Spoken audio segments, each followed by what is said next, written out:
नमस्कार, मैं हूं मृत्युंजय कुमार झा और अगले आधे घंटे तक कमोडिटी मार्केट पर सबसे बड़ी कवरेज जारी है। और आज इस बड़ी कवरेज की शुरुआत एक बड़े इंटरव्यू के साथ और हमारे साथ इस वक्त जुड़ चुके हैं एनसीडीएक्स के एमडी और सीईओ अरुण रास्ते साहब। सर, बहुत बहुत शुक्रिया आपका जी बिजनेस को वक्त देने के लिए। नए साल में सबसे पहले आपने हमें वक्त दिया, आपका बहुत शुक्रिया और आपको नए साल की बहुत बहुत शुभकामनाएं। हम अब 2024 में आ चुके हैं और चूंकि आपका एग्री का सबसे बड़ा एक्सचेंज है, 2023 में आपने बहुत सारे उतार चढ़ाव देखे हैं। तो मेरा पहला सवाल आपसे ये होगा कि 2024 को लेकर के आपका लॉजिकल एक्सपेक्टेशन क्या है। एक बार तो होता है कि उम्मीदें तो बहुत बड़ी बड़ी होती हैं लेकिन पूरी नहीं हो पाती हैं कई बार। तार्किक आधार पर आपकी उम्मीदें क्या क्या हैं 2024 को लेकर? नमस्कार। पहले तो आपको और आपके चैनल के सभी दर्शकों को नए साल की बधाई। 2023 जैसे आपने कहा काफी उतार चढ़ाव वाला साल रहा है। 2023 में कुछ अच्छी चीजें भी हुई हैं। अच्छी चीजें ये हुई है कि अगले 3-4-5 साल के लिए जो पॉलिसी सेट हो गई है वो एक उसमें स्टेबिलिटी आ गई है। हम हमेशा ये कहते हैं कि पॉलिसी अगर स्टेबल होती है तो मार्केट के लिए अच्छा होता है। तो जैसे हमें पता है कि अगले 5 साल के लिए सरकार क्या करने वाली है, अनाज क्या करने वाली है। कल मैं दिल्ली में था।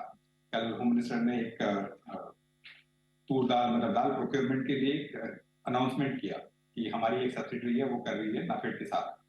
तो उसमें यह है कि अगले 3 साल में इतना दाल प्रोक्योर करना चाहिए गवर्नमेंट को और इतना प्रोड्यूस करना चाहिए हमारे फार्मर्स को कि 2028 में हम लोग दाल इंपोर्ट नहीं करें। ये लक्ष्य हमने निर्धारित किया है। तो इसमें पॉलिसी में स्टेबिलिटी आ गई है। जब पॉलिसी स्टेबल होती है तो दूरगामी परिणाम उसके अच्छे होते हैं। तो 2024 में अगर 2023 की अगर आप बात करें तो दो चीजें थी। एक तो जियोपॉलिटिकल रीजंस थे कि यूक्रेन का युद्ध हो गया था, इजराइल का युद्ध भी शुरू हो गया था। दूसरा ये था कि जो एनवायरमेंटल रीजंस थे वो भी काफी मतलब इतने सालों में जो इम्पैक्ट नहीं कर रहे थे वो पिछले साल काफी इम्पैक्ट किया था। इस साल ऐसा है कि अगर आप आने वाली फसल को देखते हैं, सीजन को देखते हैं, तो अगले 2 महीने अचानक अगर गर्मी नहीं पड़ती है तो गेहूं और चने की फसल अच्छी आ सकती है। अगर वो अच्छी आती है तो हमारे किसान बड़े लाभान्वित होंगे उससे। Right sir. मानसून पे तो डिपेंडेंट होगा ही अगला सीजन, तो उसके लिए हम कुछ कह नहीं सकते। But overall in policy terms ये साल अच्छा है क्योंकि स्टेबल पॉलिसी है। ठीक है। और दूसरा ये है कि जैसे किसानों के लिए अच्छे भाव मिल रहे हैं, that is a good sign.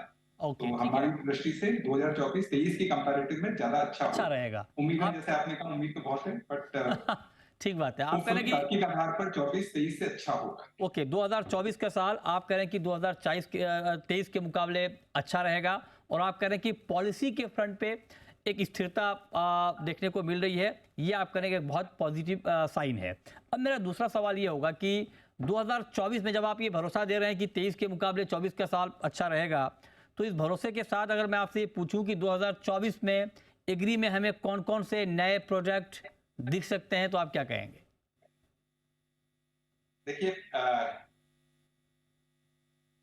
SEBI की कमेटी होती है, उस कमेटी ने कुछ प्रोडक्ट गवर्नमेंट ऑफ इंडिया को अप्रूव करके भेजे हुए हैं। गवर्नमेंट ऑफ इंडिया से जैसे ही अप्रूवल आता है उसमें से कुछ प्रोडक्ट्स हम लोग लॉन्च करने की तैयारी कर रहे हैं। हमारे एक्सचेंज पर जो हम लॉन्च करने की तैयारी कर रहे हैं हम आपको पहले ही बता चुके हैं।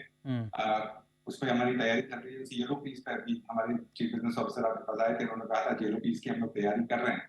वो जरूर हम कोशिश करेंगे उसको लॉन्च करने की। बाकी जो प्रोडक्ट्स नए हैं जिनके अप्रूवल्स मिल सकते हैं जरूर उनको लॉन्च करने की कोशिश करेंगे। ओके, ठीक है। तो येलो पीस आपने कहा और बाकी प्रोडक्ट भी आप कह रहे हैं कि वो लिस्ट में है। एक सवाल सर मैं पिछली इंटरव्यू में भी आपसे पूछा था, बार बार ये सवाल पूछने का मन करता है कि जो आपके लिक्विड कॉन्ट्रैक्ट थे मसलन ऑयल सीड के या पल्सेस में आप चना देख लीजिए, आपका बहुत लिक्विड कॉन्ट्रैक्ट था। इस पर जो बैन है वो 1 साल के लिए एक्सटेंड कर दिया गया लास्ट ईयर। अब वो बैन मेरे ख्याल से अक्टूबर, नवंबर, दिसंबर तक मतलब 1 साल के हिसाब से चलेगा। क्या कुछ मिड ईयर में उम्मीद कर रहे हैं आप कि कुछ हो जाए या 1 साल तक अभी मतलब अगले इस साल के आखिर तक अभी ना मानकर ही चला जाए?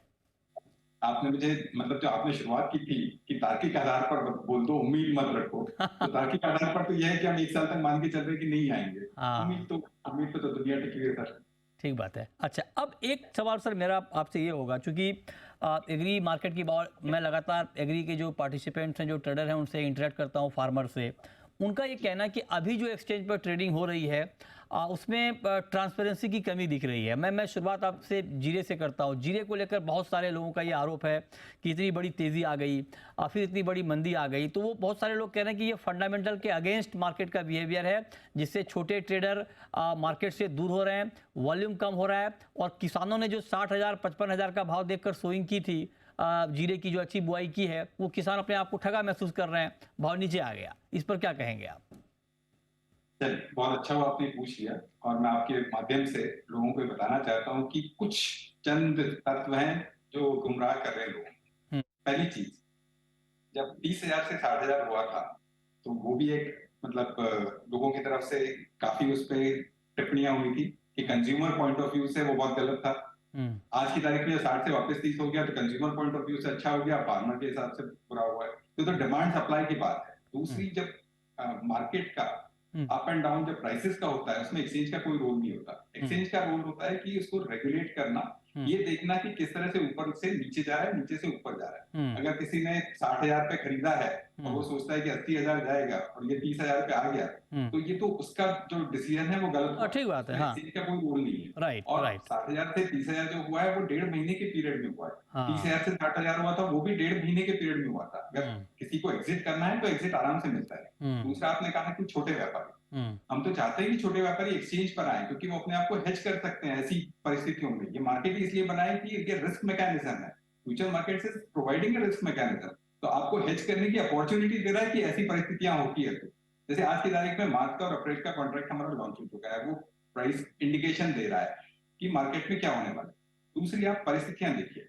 गुजरात में अगर आप जीरे की बात कर रहे हैं, तो पिछले साल से डबल सोइंग हुई है। ठीक है, ऑब्वियसली प्रोडक्शन डबल होगा। राजस्थान में पिछले साल से 20 से 25% ज्यादा सोइंग हुई है, ऑब्वियसली प्रोडक्शन ज्यादा होगा। तो मार्केट इन चीजों को डिस्काउंट करता है, डेफिनेटली कंसिडर करता है। और बात आपकी ठीक है, ये बात आपकी ठीक है। राइट सर, ये बात आप कह रहे हैं कि एक्सचेंज का रोल नहीं है, लेकिन मतलब एक्सचेंज का रोल ठीक है सर, आप कह रहे हैं कि प्राइस में नहीं है, लेकिन आपको नहीं लगता कि जिस तरह से मार्केट वोलेटाइल है? अब मैं आज का एग्जांपल आपको देता हूँ। मार्केट खुला 6% का ऊपरी सर्किट था जीरे में। जब मैं आपसे बात कर रहा हूँ, जीरा डाउन है 165 रुपए, 1800 रुपए बढ़ने के बाद 165 रुपए भी नीचे है, कुछ देर पहले और भी नीचे था। तो जब मार्केट इस तरह से वोलेटाइल होता है, तो क्या आपको नहीं लगता कि मार्जिन, उस वक्त मार्जिन में आपको बदलाव करना चाहिए? बहुत सारे लोग कह रहे हैं कि बहुत ज्यादा मार्जिन है, जबकि मार्केट इतना गिर रहा है, तो मार्जिन कम होना चाहिए। इस पर क्या कहेंगे आप?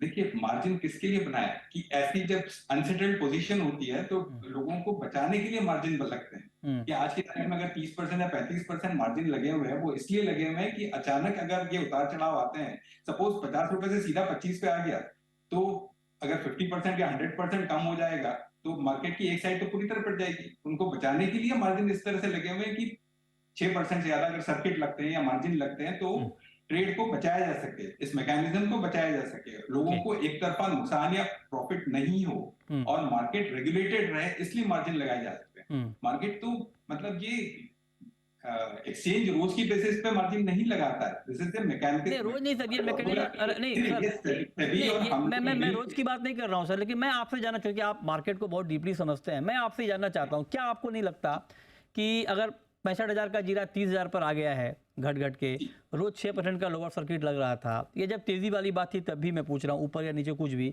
आपको नहीं लगता कि इस वक्त मार्जिन में बदलाव होना चाहिए, मार्जिन कम होना चाहिए?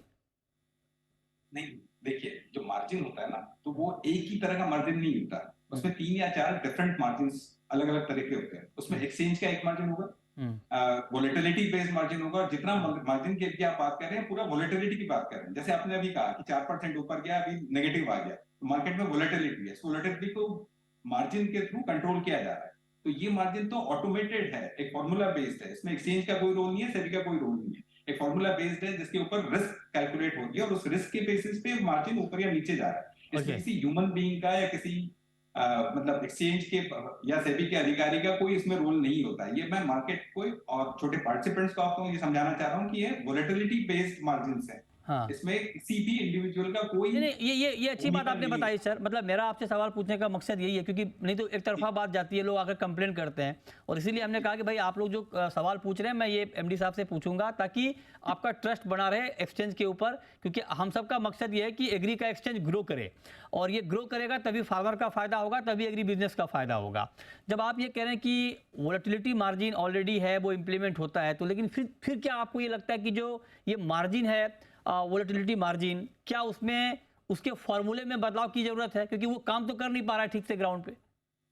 नहीं, काम कर पा रहे हैं या नहीं कर पा रहे, जैसे भी आपने कहा कि 4% बढ़ा, फिर नीचे कम आया, किसी कारण तो काम हुआ, या मतलब 6% से अगर ऊपर चले जाएगा तो फिर तो काम नहीं होगा। सपोज 20% उतार या चढ़ाव होगा तो क्या कर सकते हैं आप? कुछ नहीं कर सकते। इसलिए मार्जिन लगे हुए हैं, इसलिए लिमिट्स लगी हुई है, और इन लिमिट और मार्जिन की वजह से ही बहुत ज्यादा मतलब उतार चढ़ाव नहीं आ रहे, जिसको अगर एग्जिट करना है उसको अपॉर्चुनिटी मिल रही है। जैसे मैंने आपको कहा कि ये 60,000 से 30,000 या 30,000 से 60,000 एक दिन में नहीं हुआ, एक दिन में नहीं हुआ, टाइम हुआ। ये बात ठीक है। ये इसलिए हुआ है कि मार्जिन्स लगे हुए थे, ये इसलिए हुआ है कि लिमिट्स लगी हुई, लिमिट लगी, पोजीशन लिमिट्स है, मतलब टाइम पीरियड एग्जैक्टली। हाँ, तो जिन लोगों को, इसलिए बाजार को हम रेगुलेट कर रहे हैं कि अचानक एक तरफा चढ़ाई या उतराई नहीं हो। ठीक बात है। अच्छा, अब एक आखिरी सवाल सर आपसे, आप चूंकि जुड़े हैं कमोडिटी कारोबारियों को, और जो एग्री के जो हमारे किसान हैं, किसान भाइयों को और कारोबारियों को आप क्या मैसेज देना चाहेंगे? क्योंकि लोगों के मन में बहुत घबराहट होती है। हम तो इंटरेक्ट कॉलर शो करते हैं, बहुत सारे किसानों के सवाल आते हैं, कारोबारियों के सवाल आते हैं, तो उन लोगों के लिए आपका मैसेज क्या है? उनको आप क्या भरोसा देना चाहेंगे नए साल में उनके ट्रेड को लेकर? देखिए, दो भ्रांतियां जो लोग फैलाते हैं, व्हाट्सएप एक बड़ी बीमारी है, इससे भ्रांतियां तो उससे दूर रहिए, पहली चीज। हाँ, जो देखना है आप एक्सचेंज पे देखिए, मृत्युंजय सिंह से बात कीजिए, ये हमारी पहली इनको मतलब रिक्वेस्ट होगी, क्योंकि आप साइंटिफिक जो तरीका होता है वो समझिए, इससे आपको फायदा हो। दूसरा ये कि जो मार्केट के इंडिकेशन देते हैं, फ्यूचर मार्केट आपको आज की तारीख नहीं दिखा है। आज हमारे पास मार्च का, जैसे जीरे की हम बात कर रहे थे, जीरे का मार्च का रेट आपको अवेलेबल दिख रहा है उस फ्यूचर मार्केट। तो आपको अगर अभी आज पता चल जाए, जब बोते समय पता चल जाए कि 4 महीने बाद मुझे क्या रेट मिलने वाला है, तो वो साइंटिफिक वे में अपना डिसीजन ले सकता है, उसे बोना है नहीं बोना है, क्या करना है। तो थोड़ा सा उनको ये जरूरी है कि आपके पास आए या एक्सचेंज की वेबसाइट देखें। छोटे व्यापारियों के लिए हमारी तरफ से ये गुजारिश रहेगी कि आप एक्सचेंज से जुड़िए, आपको हेजिंग मैकेनिज्म अवेलेबल है आपके लॉस या प्रॉफिट को बुक करने के लिए। आप जब लॉस होते हैं तो रोना शुरू कर देते हैं, प्रॉफिट कमाते हैं तो किसी को कुछ नहीं कहते। जब रोने की बजाय अगर आप एक्सचेंज पे रहेंगे तो आप हेजिंग कर सकते हैं अपने रिस्क को, और अपनी रिस्क को एलिमिनेट कर सकते हैं। तो आप एक्सचेंज से जुड़िए, ये हमारी उनसे रिक्वेस्ट है। चलिए, तो मतलब आप निराश मत होइए नए साल में, इसलिए हमने एमडी साहब को बुलाया कि आपको भरोसा दे। और हम पिछले काफ़ी दिनों से ट्राई कर रहे थे, सर को थोड़ी व्यस्तता थी इनकी, लेकिन आज जुड़े हमारे साथ। सिर्फ आपके लिए जुड़े हैं, आपको ट्रस्ट देने के लिए जुड़े हैं कि इतनी भी निराशाजनक माहौल नहीं है कि आप एक्सचेंज से दूरी बना लें। जो लोग कंप्लेन करते हैं, जो लोग मुझे मैसेज करते हैं, फ़ोन करते हैं, उनके लिए इंटरव्यू हमने कंडक्ट किया था, ताकि एमडी साहब हैं वो काम कर रहे हैं ग्राउंड पे। मतलब आप ये ना सोचें कि बिल्कुल एक्सचेंज ने छोड़ दिया आपके लिए, ऐसा कुछ नहीं है। ग्राउंड पे काम हो रहा है, मजबूती से काम हो रहा है। आपको ट्रेड का, आपको जो आप ट्रेड करते हैं उनको लेकर के भरोसा दिया जा रहा है। बहुत शुक्रिया अरुण जी आपका हमारे साथ जुड़ने के लिए और डिटेल में एग्री मार्केट पर बात करने के लिए।